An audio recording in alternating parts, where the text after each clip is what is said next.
Good morning from Japan.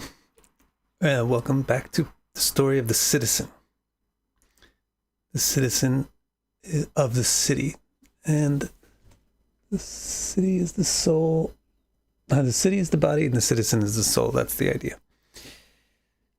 So now we're getting up to the part where he got old, remember? Last week we heard that he passed his youth enjoying life and kept trying to exploit his body and world for more and more. And then he got to halfway through his life and he started to notice the effects of time.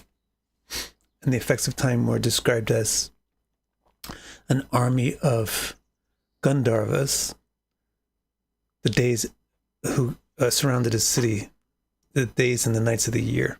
That's what they were. But his city's protector, which is this Naga snake dragon thing, was fighting against the 720 soldiers of time successfully, but gradually getting more and more tired. And once he got tired enough, then the army of time produced a daughter, the effect of time. So she's called the daughter of time. And then she went out looking for a husband, somebody who would accept her. Nobody would accept her. She had to go to the foreigners. So in the story, it's called the foreigners. The foreigners means the things outside your body, the things which are dangerous to your body, like germs, etc., bacteria, virus. She went there where she was told, actually Narada told her to go there and try to marry somebody named Fear. And actually the name Fear means fearsome death. So he's like death, fearsome death.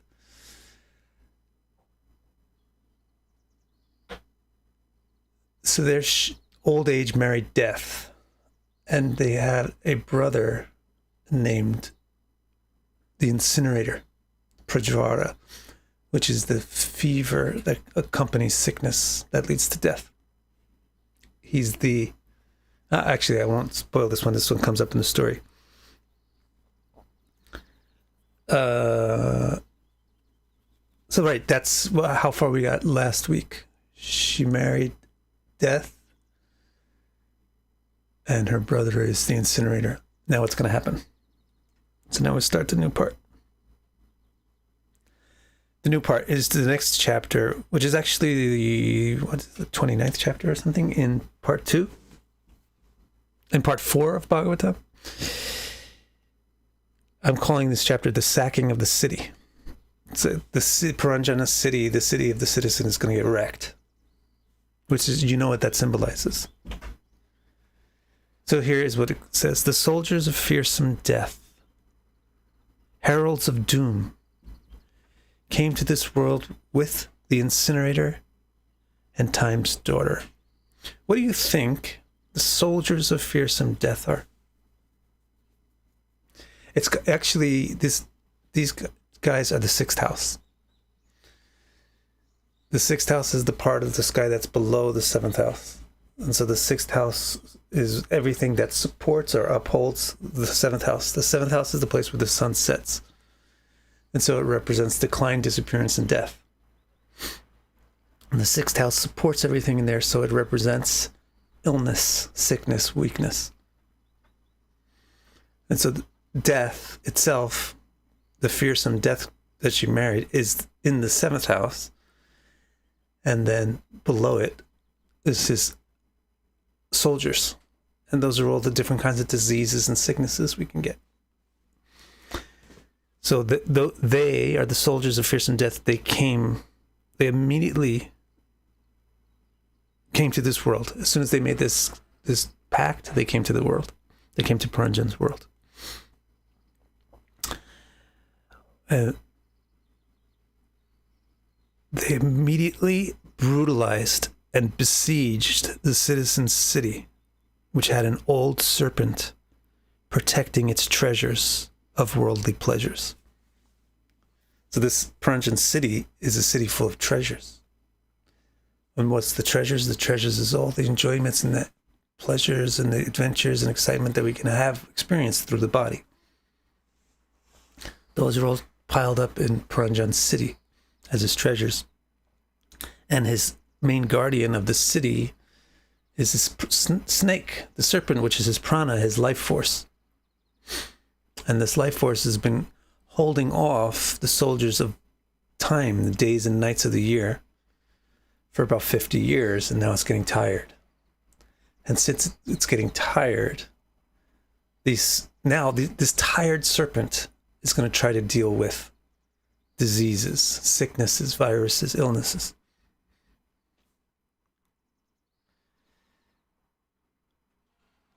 Now, this is very interesting. The next statement describes the special power that Time's daughter has. Time's daughter is fearsomely powerful. And what is it? What is her special power? She's a woman. Why is she a powerful warrior? Warriors need muscles, don't they? They need big muscles, swing big swords. How can Time's daughter be such a powerful warrior? Well, she has a special power. Time's daughter makes everyone's power useless when she approaches. How cool is that as an analogy? Imagine there's a person who, if she approaches you, you lose all of your energy. So then it doesn't matter if you're Muhammad Ali and she's a 5-year-old girl. And when she approaches you, you're going to become weak. And she can just kick you over. That's the power that she has. So but that is the effect of old age. Old age drains your power. You used to have power to rebound from a sickness very quickly, to fight off a disease well, but not when you get old. Time's daughter makes everyone's power useless when she approaches, so she easily seized control of the citizen's city. As soon as she was in control, the soldiers of fear could breach the city, pouring through its gates and causing havoc within.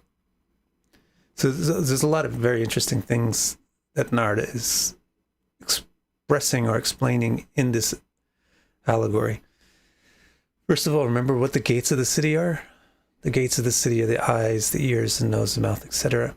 The foreigners, the Yavanas, they come into Paranjan city through his gates. It's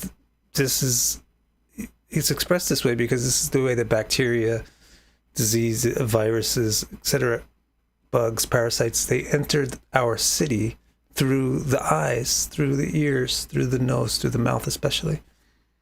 Anyway, any opening. So even if you get a cut, actually, if you get a temporary breach in the wall, the cut can become infected because the foreigners, the Yavanas, they can go inside. When you're young, it's not a big deal. When you're old, it becomes a bigger deal. When you're very old, it can be fatal. Time's daughter makes everyone's power useless when she approaches, so she easily seized control of the citizen's city. As soon as she was in control, then the gates become weak. And when the gates are weak, then the soldiers of fear breach the city and pour into its gates and cause havoc within. When you get bacteria, parasites, viruses inside your body, it causes havoc inside. Every attack on his precious city caused the citizen terrible pain. This is interesting. This poor guy, Paranjan, the foreigners come into the city and they start wrecking things inside. So they start breaking some of the roads. They start breaking some of the buildings and stuff. every time they smash something or hit something, he feels it as if they were smashing him. He's undergoing so much pain. Previously, everything nice that happened to the city, he felt as if it was happening to him. Good deal. But now that something bad is happening to his city, he also feels it as though it's happening to him. Bad deal. So what is this talking about? This is talking about consciousness and how it feels or experiences things through the body. It's a vicarious experience. But the absorption of the consciousness in the body, the importance of the body to the consciousness is so ultimate or absolute that it doesn't natively perceive any difference between what happens to the body and what happens to itself. Although there is a difference.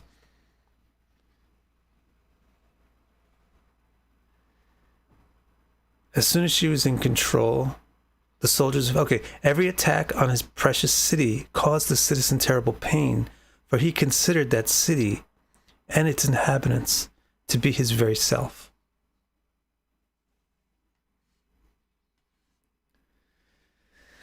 Now what's going to happen? She came into the city. Her friends come through the gates and start destroying it. She goes right up to the king. She finds him. Because she wants to capture the king. That's the whole point of chess, right? She wants to capture the king. So she goes and finds the king. She embraced the king. What a cool, interesting warrior. Remember, her attack is to simply drain you by her presence. So if she embraces you, you're going to get really drained. Time's daughter embraced the king, draining him of all beauty, all of his Shri, which basically means his beauty and his capacity for happiness. So this is what happens with old age. Your hunger for happiness does not decrease, but your capacity for it decreases.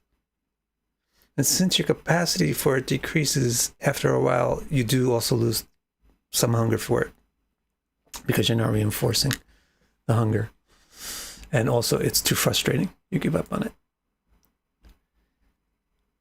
And then once you lose hunger for pleasure, you are very close to being dead because you're going to have no purpose to hang on to your body anymore. Time's daughter embraced the king, draining him of all beauty, draining him of all Shri. He lamented for it bitterly, for he considered it his very self. His power and wisdom drained by her. So his wisdom gets drained by her as well. How does that happen? It's the lamentation that he feels as a result of losing his ability to enjoy life.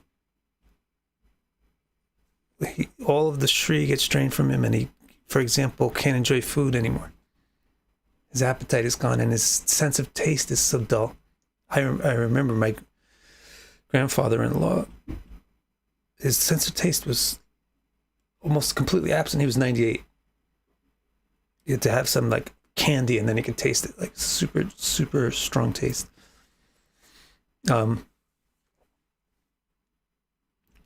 Or, from even myself, the sense of hearing has gotten more dull. The sense of sight has gotten more dull. So what happens to the soul, Paranjan, the king, the citizen, what happens to him is when he feels the draining of that vitality or that Shri, the beauty from himself, he cries. So this is also the loss of his wisdom. Because at this point, he should be able to realize, wait, I still have hunger for it, but the tool that I have for it is not apt. So I should distinguish myself from this tool and try to get a better situation. That would be the reasonable thing to do. If your computer starts breaking, you don't start crying and decide you're going to stop using a computer. You figure out how to get a new computer.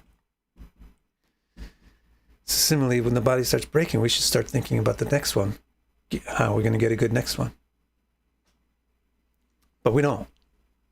Because the draining of the wisdom, the draining of the beauty tends to also drain the wisdom, because we've just invested so much into this body that we think that this is it. This is us. We don't think it's our computer. We think it's us.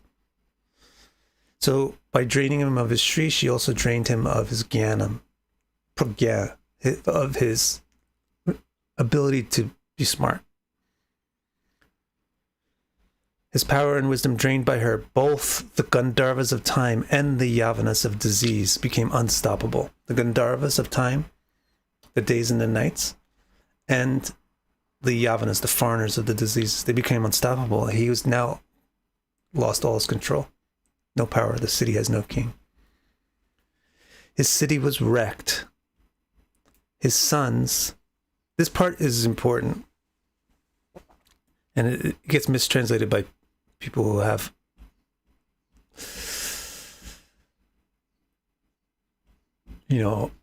kind of a grudge to bear or something.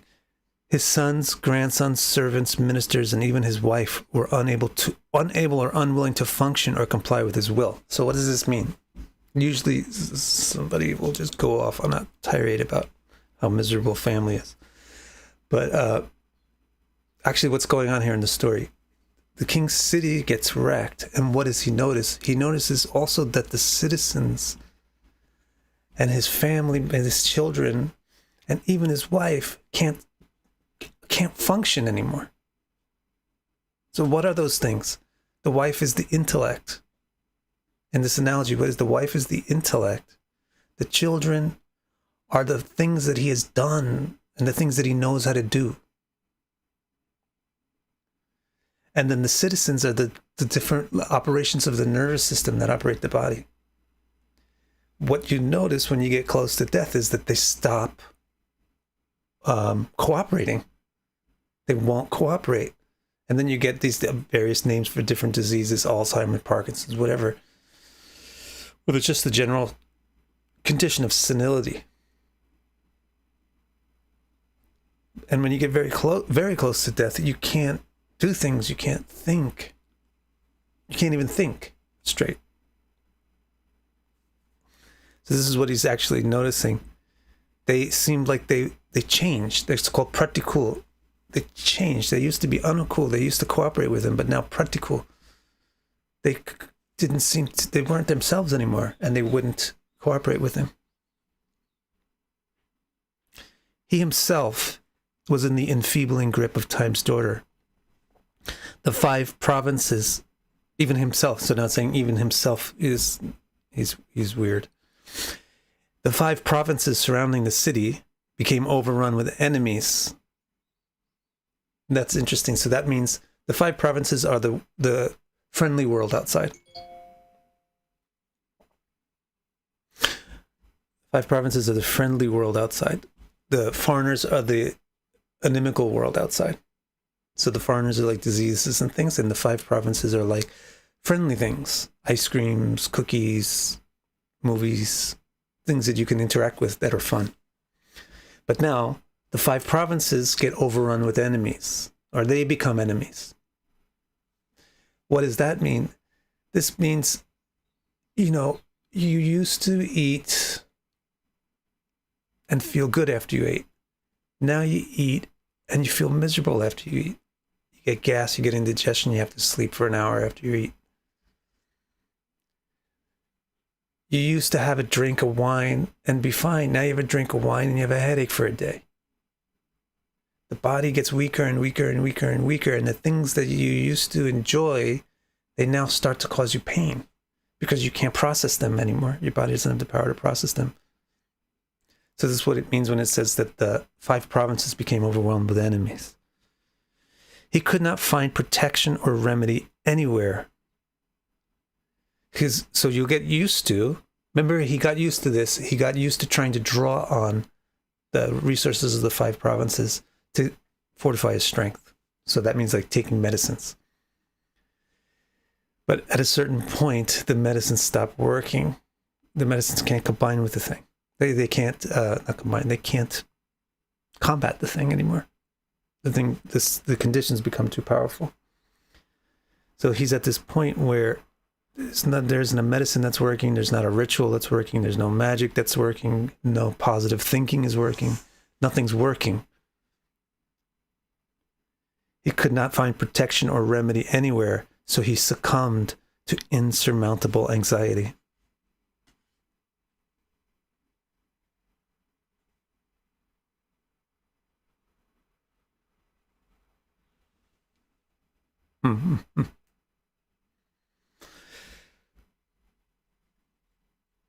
He still desired pleasures. This is actually the beautiful thing. How is it that you still desire pleasures? Again, I remember the most recent person in my life who passed away is my grandfather-in-law. So I remember when he was really old, but very, very alert. And he's a Buddhist priest. So I had interesting conversations with him. And one of the things we said was, we asked him, my wife and I asked him, where do you want to be reincarnated? What do you want your next life to be? And he said, no, I don't want a next life. We said, well, okay, well, if you get reincarnated, where do you want it to be? He goes, well, how about Vietnam? Vietnam? Why? Why Vietnam? The women are really pretty in Vietnam. So that's, at that moment I saw, at 98 years old, you haven't forgotten that the world has beauty. You haven't forgotten that the world has pleasure. You've just given up on trying to enjoy it because your tool is broken. But the amazing thing is that even at that age, the person himself is just as young as when he was 16. The consciousness within the body doesn't age. It always has this youthful zeal to enjoy life. If it's fortunate and it has a youthful body, then it's a good match. You can enjoy life. But as the time attacks the body and makes it old, it gets frustrated. But it still has, its nature is eternally youthful. So that's why you'll find that that's why you find that actually causes sadness or distress towards the end of life, because you want to have fun and you can't. He still desired pleasures, but the daughter of time drained all the pleasure from every object. So not only was she draining his power, she's draining all the objects. She drained all the pleasure from every object, making them stale and old. He lost all motivations, but still held on to affection for his son and wife. So here it is, it's getting very close to the end. This thing about draining the objects of the 5 provinces is also interesting. You can get glimpses of old age also if you get very sick. So what will happen is, you know how something tastes when it's very old? Well, everything will start to taste like that. It'll just seem like it's not fresh. And then it says he lost all motivation. So that's what I mentioned before too. It's extremely important to have motivation. If you don't have motivation, then you won't enjoy anything. And if you don't enjoy anything, you won't continue to exist. Because the nature of existence is enjoyment. If you don't have desires and motivations, you will die. And although he has desires intrinsic in the soul, he's getting so frustrated with his lack of ability to enjoy those desires that he says, this is not worth it. This is just frustrating. So he loses all of his motivation to pursue his desires. He doesn't lose his desires, but he loses all of his motivations to pursue his desires. That means death is next. That is the next thing that's going to happen after that. But there's one thing which he won't lose his affection for, and that's his children and his wife. Why does Narada say that in this allegorical story? He says it because the consciousness and the intellect and its functions are signified by the king, the queen, and the children. The consciousness is the king, the intellect is the queen, and the children are the functions, the things that the king knows how to do with the queen. They stay together forever. Forever means many, all the lifetimes. Any time the soul incarnates in the body, it's doing so through its intellect. And that intellect always stays with the soul. And its functions, its primary functions are always there. But just as you remember in the beginning of this story, when he met her for the first time, he didn't know who she was. Because she changes her look, but she's always there to be met by him. She's always with him in the same place, but she changes her look. What does it mean that she changes her look? Her ability to function changes, depending on what body she's manifest. So that's what it means here, that even at death, he keeps his affection for his family. That means that even when the soul gives up on its body, it doesn't give up on the intellect, which is the capacity to use a body. His city was ransacked by the time Gandharvas and the diseased Yavanas and completely wrecked by Time's daughter, and they began to force him unwillingly out. So this is also what happens. He's unwilling to leave, so these forces begin to force him forcefully to leave. The incinerator. Remember, that's the brother. The brother is the incinerator, Prajvara. He delightfully set fire to the city to delight and invite his younger brother, fearsome death. So who's the older brother? Who's the younger brother? The younger brother is the incinerator. The older brother is fear. So fearsome death comes after a high fever. First, you get the intense effect of all this sickness is this high fever that is going to melt your brain. And that's going to force the prana out of the body. So it's when fever is very, very high, it's really important if you want to keep the person alive to keep the head cold.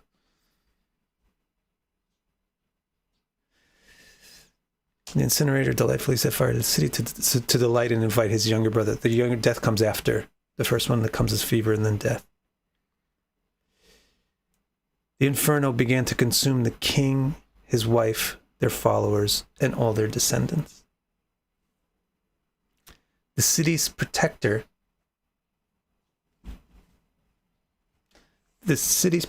began to weep, seeing his abode seized by Time's daughter, wrecked by foreigners, and set ablaze by the incinerator. So now, who's the city's protector? That's the dragon, the Naga, the serpent of your life force, your life air. The serpent begins to weep. His city, the city that he protected for so long, is now destroyed.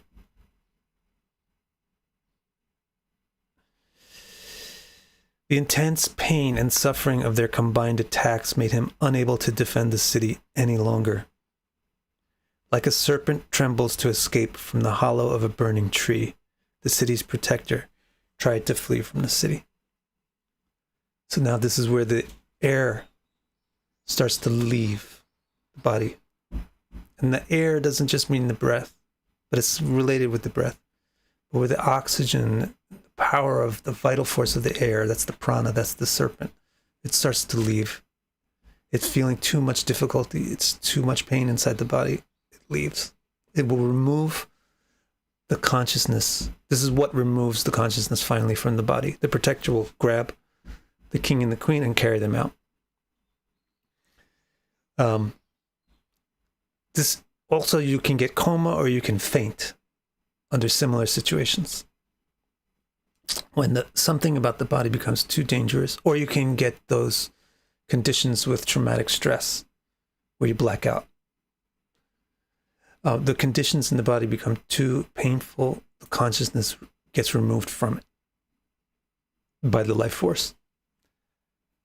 It can be temporary. The life force can retain some foot still inside of it to pull the consciousness back in, or the life force could be forced out entirely if the thing is broken. And so what happens is that with death, which makes it different from a coma or a fainting or a blackout, is that the machine gets broke, so you can't return to it.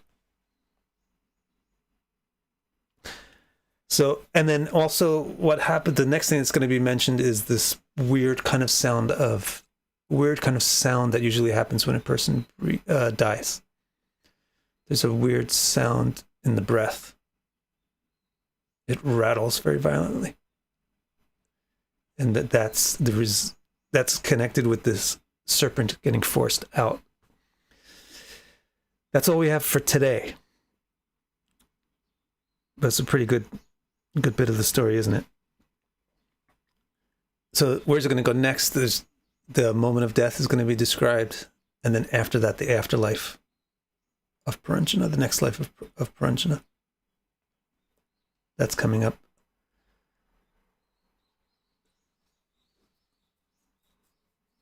Let's see if there's any good questions here.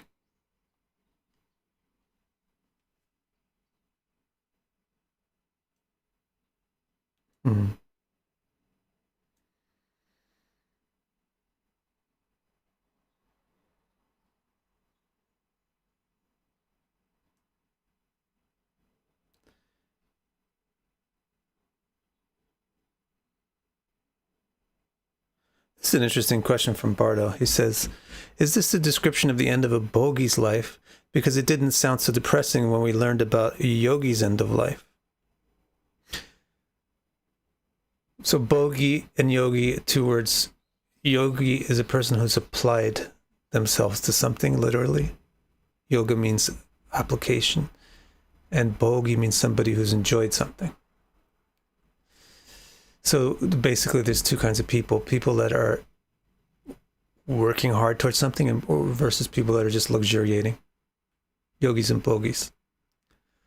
Of course, usually yogi means they're working hard towards something not worldly, but it doesn't necessarily have to mean that.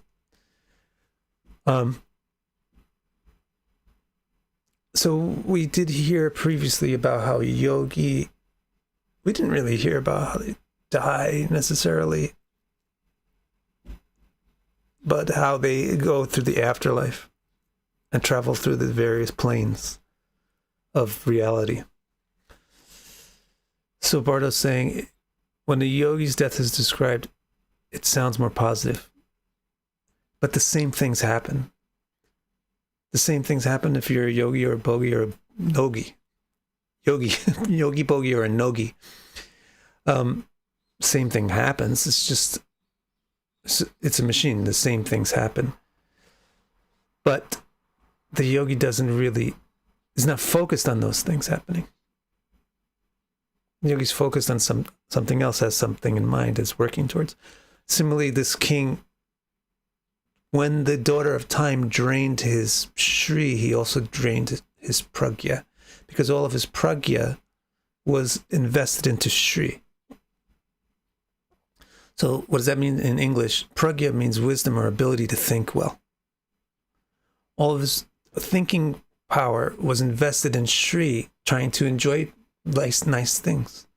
So when his ability to enjoy nice things leaves, his ability to think clearly leaves. But a yogi, they haven't invested all of their pragya into Shri. They haven't just invested their thinking powers into conventional life.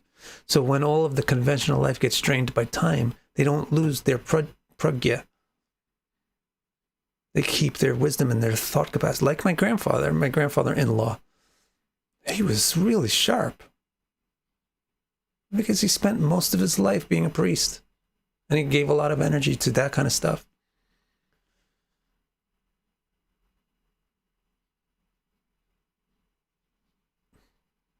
Thanks, Berto.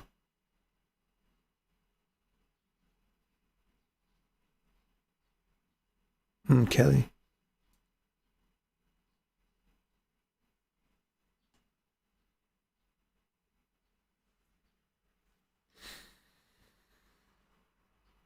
Oh my God, it's Trivikram. Thank you, Triv. Nice to see you.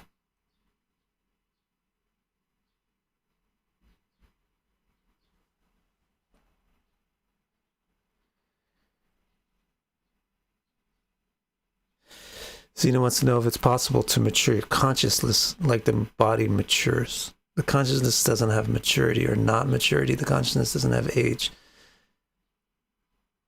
What you have to, your consciousness is perfectly complete, but what you have to do, what we have to do is mature our self-awareness. People, we don't know what we are and who we are because we direct all of our focus towards the body, towards the circumstances of who we are. We don't understand this, the entity that's generating the circumstances. The generating entity that's generating the circumstances beyond maturity or immaturity. They have both of those qualities in perfection. They have youthfulness and wisdom and everything in perfection.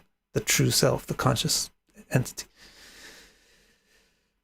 It's not something that you work. You can't develop your soul or work on it or anything. What you actually work on is getting rid of the crap that prevents you from understanding or comprehending it.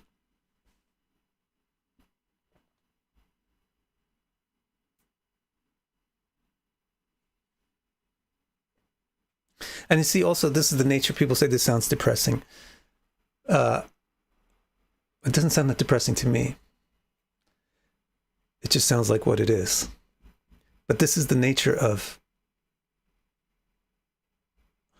the life of the bhogi versus the life of the yogi. The life of the yogi is fairly constant. And so the bhogi looks at it in youth and says, that's boring.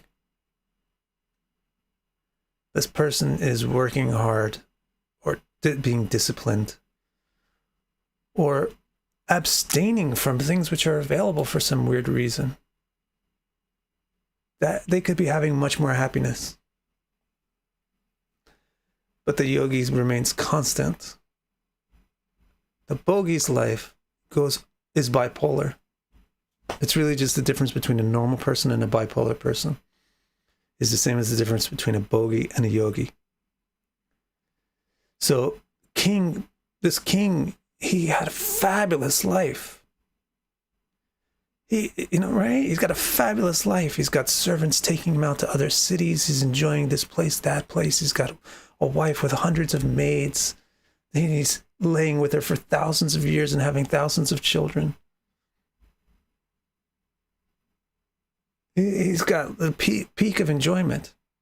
He's got his palace made out of rubies and emeralds. And then this. So that's the thing. The bhogi looks at the world and says, this is mine.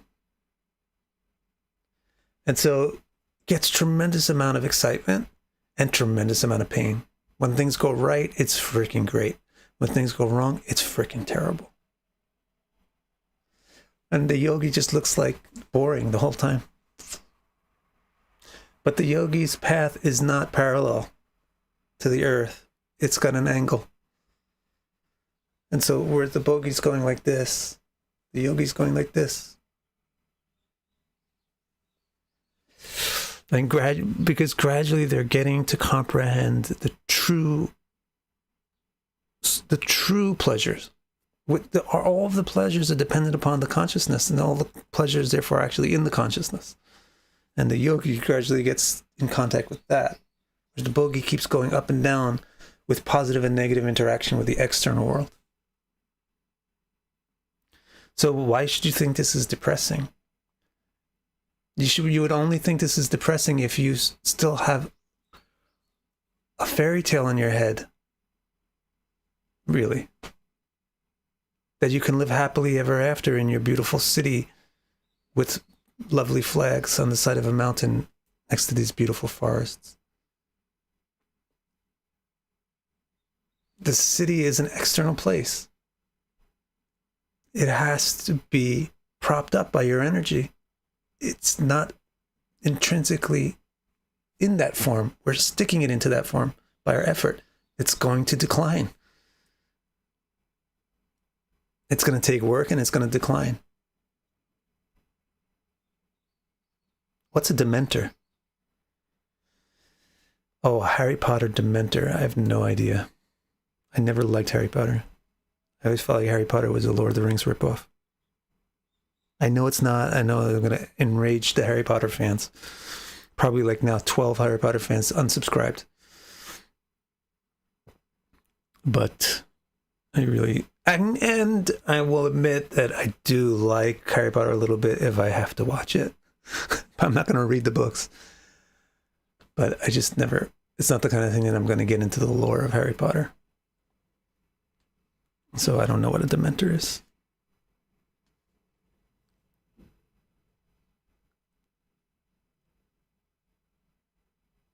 All right, guys. Take care. I will see you next week.